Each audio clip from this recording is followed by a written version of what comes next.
All right, let's talk a little bit about radiocarbon dating.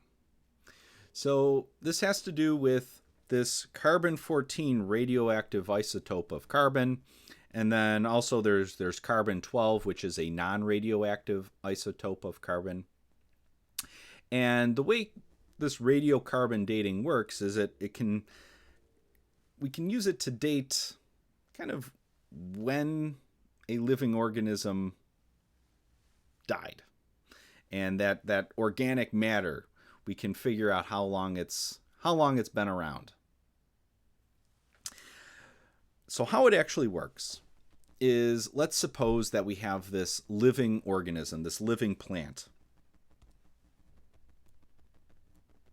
So we have this tree that's growing, it's living, and what it's doing is it's taking carbon-14, takes in carbon-14 through photosynthesis. So these two isotopes of carbon, they both naturally exist in the atmosphere, and they're in a constant ratio with each other.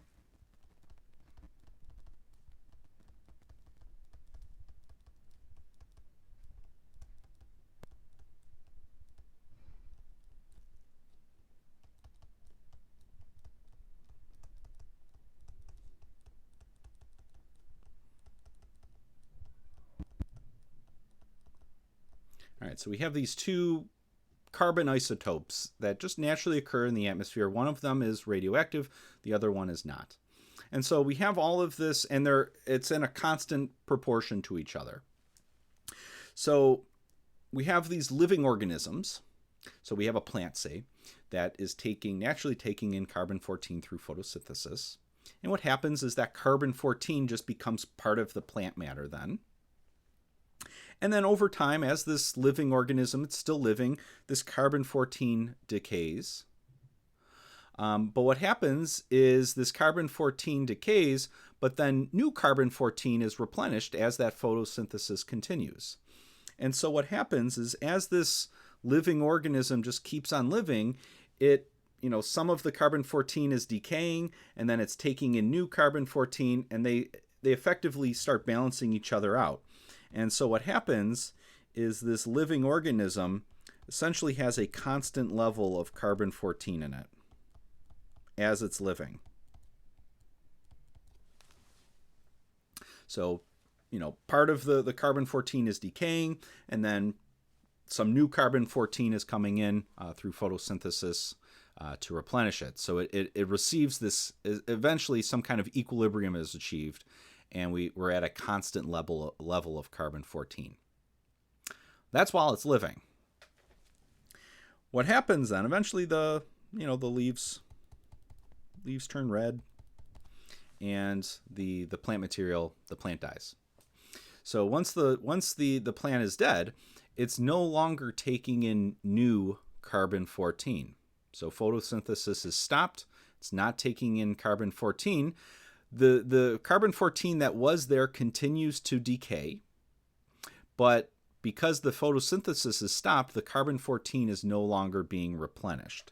And so what happens is, once the organism dies, we're going to have a decreasing level of carbon-14 in the plant matter.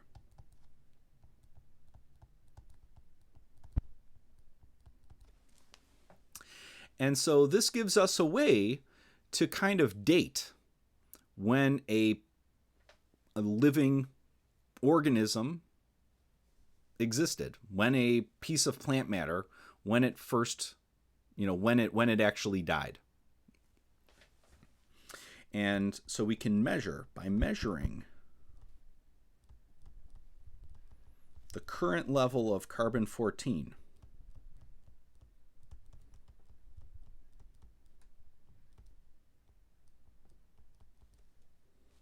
in the remains of the plant, we can effectively date that plant matter.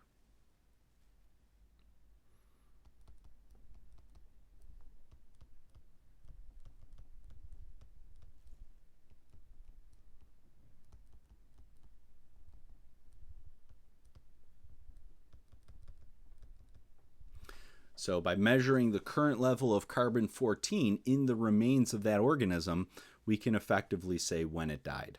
So how long ago did it actually exist? And so one of the applications of this is with dating, in anthropology, dating parchments and organic matter. So we have a parchment fragment that was discovered that had about 80% of the carbon-14 level found today in living matter. So this parchment comes from some kind of living plant, and we want to estimate the age of this parchment.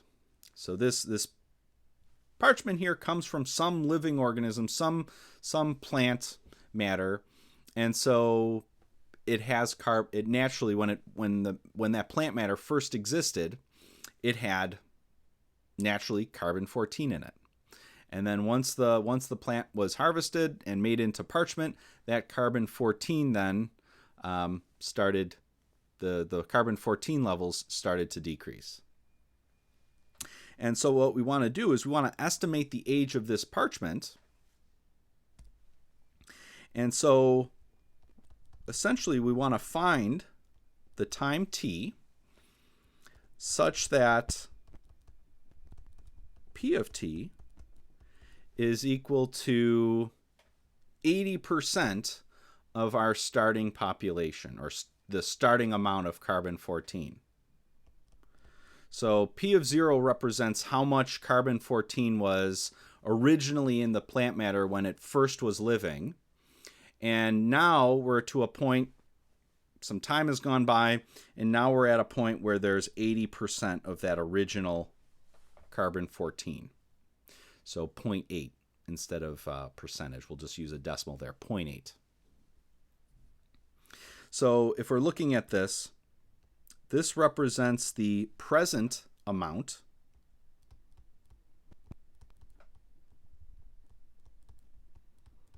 of carbon-14, and P0 represents the initial amount of carbon-14.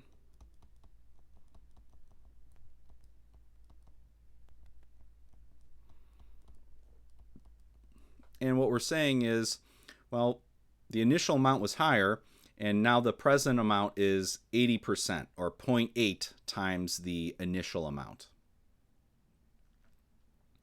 All right, so carbon-14 is radioactive,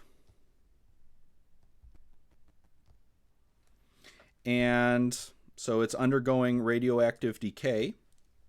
So let's write down our radioactive decay, our exponential decay formula. So P of t is equal to P0 times e raised to the negative lambda times t. And we're talking about carbon-14, so we actually found the value for lambda for carbon-14. It was natural log 2 divided by 5,730. All right, so we're going to use this equation, and we're going to set it equal to this value here. So we have this equation for P of t should be equal to this, and we know that it also should be equal to this. So we're going to set these equal and solve for t. So let's do that. So 0.8 times P0, we're going to set that equal to P0 e raised to the negative lambda times t. We could fill this in for lambda, but let's wait until the end and fill it in there. So this represents our present amount, and we know it should be equal to 0.8 times P0. All right, so then kind of go through the motions. We've solved these types of equations a bunch of times already. So divide both sides by P0. It's a constant, so you can divide both sides by it. They cancel out. That leaves us with 0.8 is equal to e raised to the negative lambda times t. What we're trying to do is solve for t here. So the next thing we want to do is get rid of that e. And the way we do it is with the natural log function. So we apply the natural log function to both sides. On the right side here, they cancel out, natural log and e. And so that gives us natural log of 0.8 is equal to negative lambda times t. And now let's actually fill in what lambda is. While we're at it, let's divide both sides by negative or multiply both sides by 1 over lambda. So negative 1 over lambda times natural log of 0.8 is equal to t. And let's fill in what lambda is. So it's the reciprocal of, well, 1 over lambda is going to be the reciprocal of this. So we get t is equal to negative natural log 0.8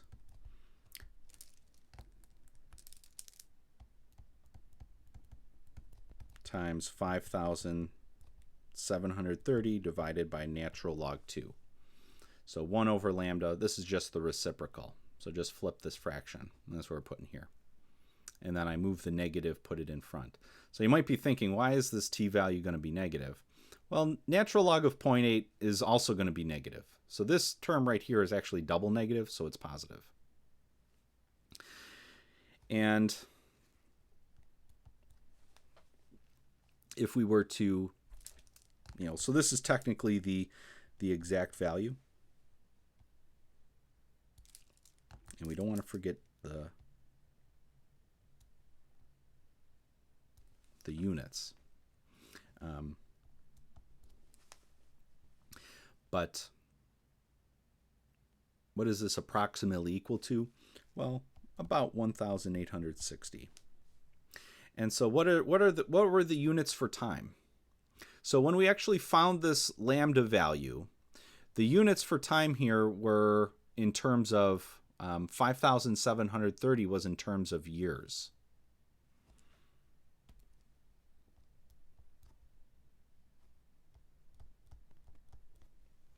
So that was the half-life of carbon. Carbon-14 was 5,730 years.